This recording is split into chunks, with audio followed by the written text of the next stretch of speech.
Hi friends, have you heard the term idiopathic intracranial hypertension or IIH? It was previously named as BIH or benign intracranial hypertension pseudotumor cerebri, otitic hydrocephalus. Many names were ascribed to it. It's been reported since 1897. Later on, this was renamed as benign intracranial hypertension in 1954.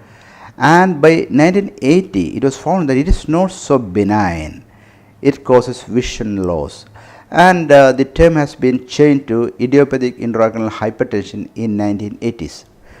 So what is intracranial hypertension or benign intracranial or idiopathic intracranial hypertension? This is a condition most commonly seen in obese young females who gets headache, severe headache, along with the loss of vision or visual dimness of vision, transient visual obscuration, some abdominal hearing in the sound like a tinnitus. Sometimes they can be associated with eye pain, or they can have a double vision, squinting. And if you check with there is a test called CSF study, cerebrospinal fluid study. Normally the pressure would be around 10 to 15 like that.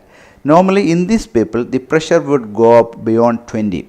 In obese people it would go beyond 20. In non-obese people it would go beyond 25 centimeters of CSF. And this condition can cause vision loss. That is the most important aspects of this particular condition.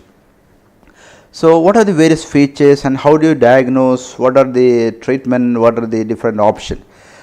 You know, many people used to take vitamin, especially vitamin A, various antibiotics, sometimes long-term steroids, and oral contraceptives and things like that. Or there can be some problem in the brain, the venous return is abnormal due to some dural AV fistula or AV malformation, or some condition like meningitis which cause scarring in the various venous sinus and all. This can hamper the normal CSF dynamics. Thereby the water around the brain and spinal cord gets trapped, and this would cause some pressure around the nerves, especially the nerves going to the eyes. It's called optic nerve. This causes compression, squeezing of the nerve, which would lead to ischemia or axonal damage, and initially this would manifest as papilledema, some swelling of the nerve. This gradually translates into vision loss, and initially they will be having headache, dimness of vision, visual obscuration, double vision, loss of vision, and sometimes they can be ringing in the ears, and the body weight would be more than 20% of their normal, and there might be a rapid increase on the body weight during the last 1 year. Once you find this sort of symptomatology, the first diagnosis would be idiopathic intracranial hypertension. So you know that obesity can cause differing health related issues. They can have hypertension, high blood pressure, cholesterol, obesity, sleep apnea, pulmonary hypertension, fatty liver, stroke, heart attack, and cirrhosis and all. It's a continuum of differing. It's a source for many illnesses. So that is one of the most important addition to this, and that group is idiopathic intracranial hypertension. It means that you have to lose your weight. If there is a rapid increase in the body weight, you should remember that this is waiting for you. That means there can be a abnormal fluid dynamics in the brain causing vision loss. I have found one patient with a total loss of vision. So even last month I had 2 patients with idiopathic intracranial hypertension. This is common in young obese females in their 20s, 30s, and even 40s. It's been reported in kids as well as in the elderly group, in pregnant people as well. But the crux of the problem is you have to reduce your weight by 10% minimum. The remedy is it is so ridiculously easy. You have to restrict your calorie to 1000 to 1400 per day, reduce the fluid intake up to maybe 1.5 liters, and you take more rice and less carbohydrate, more fruits, more vegetables. You can have non-vegetarian foods, anything. There is no issue at all. Only then you have to do exercise, reduce your weight, and maintain an ideal body weight. Okay.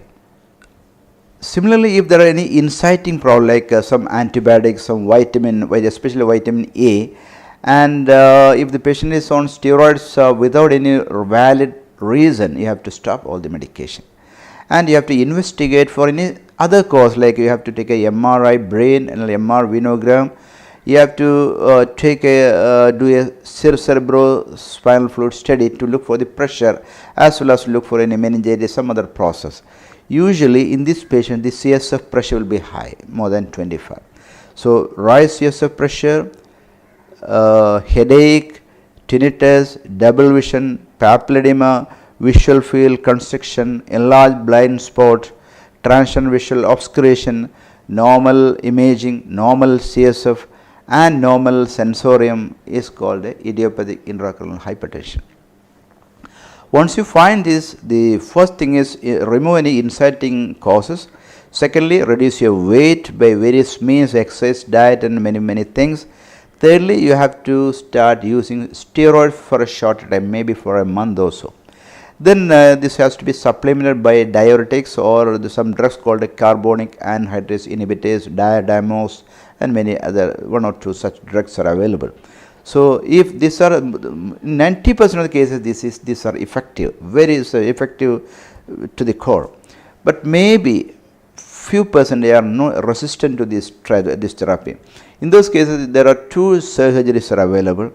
One is a optic nerve sheath fenestration. That way you put a cut the part of the optic nerve sheath so that the fluid leaks out in the tissues. Secondly, you put a shunt, that is a thecoperitoneal shunt. You put a shunt tube from the CSF, from the lower back to the abdomen. So the thecoperitoneal shunt. There is one more treatment available. It has been used in the past, venous sinus stenting. So there was that there are problem in the veins. The veins can be kinked. There can be stenosis of the lateral sinus. So what happens is you put some stent. You put some inflate this area with a balloon followed by a stenting of the area. This would or might increase the fluid dynamics. It has been used, but it's not work now. And you have to see whether there is any fistula, because I have seen one patient where there is a fistulous communication. It's a dural AV fistula or a AV malformation which should hamper the CSF dynamics and increase the pressure. So look out for a dural AV fistula, AV malformations, and look for any venous stenosis or venous almost getting occluded. In those cases, we are justified in putting a stent across the stenosis area. And I've seen lots of my colleagues and ask me, oh, the MR shows there's empty cellular syndrome or there is sheath of CSF around the optic nerve. It's quite common. Don't diagnose as IIH, idiopathic intracranial hypertension, in this instance. If there are clinical symptomatology like headache, papilledema, sixth nerve palsy, tinnitus, obesity, normal neuroimaging, normal CSF, rise CSF pressure, in this condition you should diagnose, not just with a MR appearance of something called empty cellular or sheath around the optic nerve. But of course these are important. There are flattening of the the pole of the posterior pole of the globe and all this all there, or the vertical, there's a alignment abnormality of the optic nerve is also important. But what I would like to drive is that this condition is quite common in the population, especially in obese young females.